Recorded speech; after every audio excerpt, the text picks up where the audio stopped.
Hi guys, how are you today? I hope everything is going great for you. I hope you're having a good day, week, month, year. I'm sorry it's been so long since I've been on. And learning to be honest with ourselves and where we are is one thing. Learning to be honest with our family, with our loved ones, with our friends, that's quite another thing. My husband, I know, gets tired of hearing about me being grouchy, me being not feeling well. I don't, he doesn't. He wants to help. He really wants to help, but he wants me to be cured. He doesn't want me to have any more headaches. He doesn't want me to have any more fatigue. He doesn't want me to have any more pain. And because I know that, I don't tell him. I don't feel like I can say, "Oh, I've got a headache today. I'm not going to do much." I don't feel like I can just tell him, "Can you please be a little quieter? I don't feel well. I need some quiet time." Um, so I kind of push him away a lot, and there's so much guilt associated with what I go through with this disease or this condition. Like, we can't even be honest enough with ourselves, with our doctors, to say we feel like it's a disease. We feel like there's something wrong inside. There's some, and there's something, yeah, anyway. There's a new theory I watched saying that they found that there's something's going on with the blood vessels that's causing the pain and the inflammation. And I thought that's very interesting. Maybe they're getting closer to a real answer. And that would thrill me just to know what's wrong and for doctors to acknowledge, okay, we understand. This is really going on. This is real. You're not faking it. You're not just depressed. I don't feel depression a lot. I really don't feel depressed. I feel tired. I feel achy. But my mood, I want to do stuff. I want to get up and move. I want to go hiking. I want to have fun with my family. We went down, I think it's there for the day, and I'll try and post some pictures. I don't know if I'll be successful. This technology and trying to work through the brain fog and everything is it's overwhelming, just like everything else in my life is overwhelming. Um,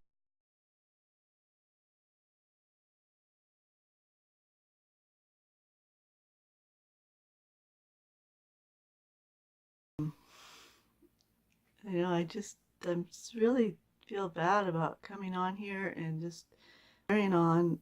I don't feel good, this and that and this and that. But this is really the only place I feel free to vent, because I figure if you don't want to hear it, you can turn it off. Whereas if I'm ranting to my family and I'm telling my friends, they can't really just push a button and say bye, because then they would have to say, "I'm not interested in what you have to say." And I don't think most people want to say that, but they also don't want to hear it most of the time. Or maybe that's just my own theory on it, my own guilt for laying my burdens on them. My mom used to call and she'd want to rant, she'd want to carry on, and she said, "Oh, I don't want to burden you with this." I'm like, "Mom, come on. I love you. I want to hear about it." More guilt. So, yeah, I still miss her. I miss her every day. But, the deep, dark pain is not there anymore. It's getting better. And I can, I wish I had somebody that could just talk about it with, I have 5 siblings and they just don't want to talk about it. Anyway, it's drama, family drama. And it breaks my heart. But, yeah,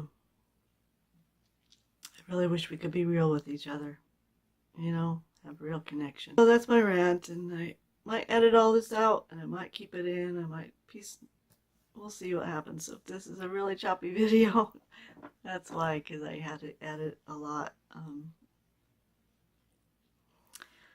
So one thing I'm gonna have in my notes is I was off for a long time. I haven't been on because I went through a bout of real deep fatigue. Um, I felt like I couldn't move. I just could barely function. And yet somehow I did function, but the things that require more thought, I didn't get done. And, recording a video for me still requires a lot of thought because I'm not a talkative person. I don't let words ramble off they just don't come out.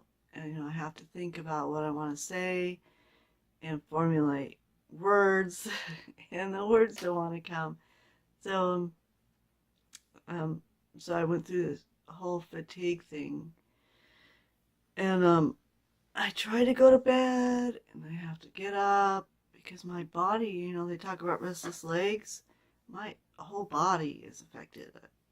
This doesn't feel good. This doesn't feel good. If I lay down this way, it hurts my chest. If I lay down this way, it hurts my neck. If I lay down the other way, this knee hurts.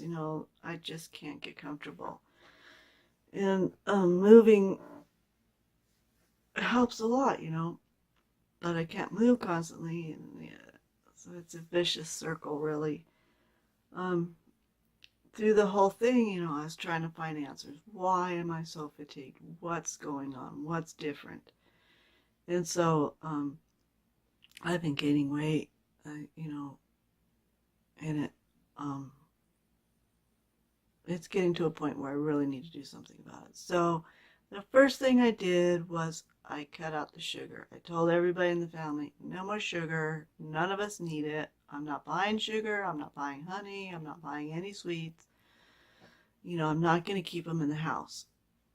And that doesn't mean I've completely quit consuming any sugar, because I have went out for frozen yogurt a couple times and, picked up some, but I'm not, every week when I go to the grocery store, when I go to the grocery store, I don't buy sweets to keep in the house. I don't buy sugar to have around. And I quit buying sweetened creamer. I just buy regular creamer. My husband makes really strong coffee. We call it boat coffee because he used to make it so strong when he was on the boat that it only took 1 cup, and then he could be done. And his setup for cooking on the boat was just a little cook stove that he had strapped to the back of the boat. So he had to really time it right so he could even make a cup of coffee. So he made it really strong, and so he makes really strong coffee, and we need something to water it down. And I've tried milk, but that upsets my stomach. So anyway, well, I use creamer, but I quit I quit buying the sweetened creamer. And then I've been taking my daily vitamins more regularly, and I think that helps. I don't drink juice. I've never liked juice or fruit much. There's once in a while I'll have some fruit, but I really don't like it that much. So taking the daily vitamins giving me the vitamin C that I need, and I know I can get that from broccoli and spinach and stuff like that, but that helps. And then my son has experienced migraines from the time he was maybe 16 or so, and they were very infrequent. But lately, in the past year or two, he's been having them more frequently and missing a lot of work. So he really needed to find an answer, and he researched and he found that high doses of B12 are helping a lot of people with migraines. So he decided to try that. And so it's been a couple months since he's been taking the high doses of B12, and he hasn't had a migraine. So he's really hopeful. I think migraines kind of go in seasons for different people. And, this might not be his season, but, we'll see. And the fact that, he was having daily headaches for a long time, and now he's not having those daily headaches is promising. So I got a B complex vitamin that I've been taking every morning. And that's only been two or 3 days now. But, I got online, I'm here. I'm doing something today, and my brain seems to be functioning, and I'm able to put together words. So that's helpful. Fall is a hard time for me because it's still hot a lot of times, but then it's cold, and it's that big change in weather, and you know, being all snuggled up in the morning, and then all of a sudden I realize, oh, I'm hot, and I need to take some layers off. And so that back and forth is, it doesn't help my body. It makes more pain and more fatigue. So it's helpful that, I've got some more energy today. I'm finished working on some things. And through this whole fatigue thing, I decided I need more projects where I can just sit in my easy chair and watch TV and, be busy with something, because I feel like I always need to be busy. My grandmother, my mom's mom, used to say, idle hands are the devil's workshop. Is that how it goes? And so she was always busy. She was quite the Wonder Woman. I'll talk about her sometime, maybe. I think this might be getting pretty long. Anyway, I wanted to share this with you. So two things that I've shared the crochet with you. It's hard to work on a big Afghan in the summer when it's hot, so I've come up with these little hand towels. They're easy to, just little things to crochet, keep my hands busy. I like this kind. It's with the thinner cotton, and smaller. And I think for me, it holds up better than the more the cotton yarn kind. And it's, they dry out faster, so they don't get as dirty and stinky as fast. On my crochet hook, I wrapped it with plastic because when I hold it, my finger was getting numb. And I find that with a bigger handle, it doesn't get as numb. So I might look for, more ergonomic kind of crochet hooks, but I might just leave it like this. It's not a big deal for me. And another thing that I started to be interested in a couple years back, I tried to figure out how to make them, but the English paper piecing is something that, it's all hand done, and you start with a little cardboard shape, and you cut it out with fabric, and then you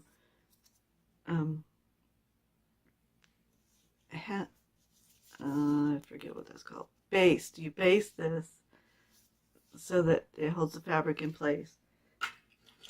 And then I got a needle attached to this one. Oops.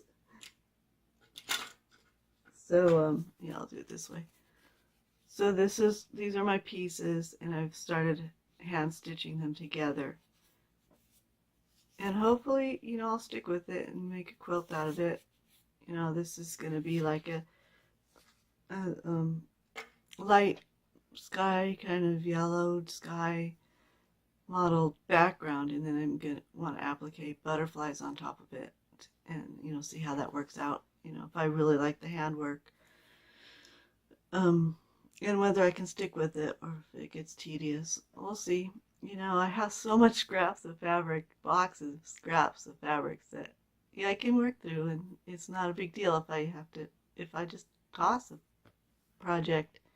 I need to give myself permission to do that every little scrap doesn't have to be saved. Every project doesn't have to be finished. Some things will work out and some things don't. And, I need to accept that. There's a lot that I'm working on accepting. There's always room to grow. And that's a big thing in my life. I'm always looking for ways to grow, new things to learn, new knowledge to acquire. And my brain is hungry. And it's always been hungry, and it will probably always be hungry. And I hope that's true, because I really like learning new things. So I hope you guys have a good week, month, year. And I hope that you will subscribe, make comments, just say hi. Tell me how your life is going, how things are going for you. Whether you have fibromyalgia, whether you have someone that you know that you love, that you want to find out more about what goes on with fibromyalgia, to help them or just to be that listening ear.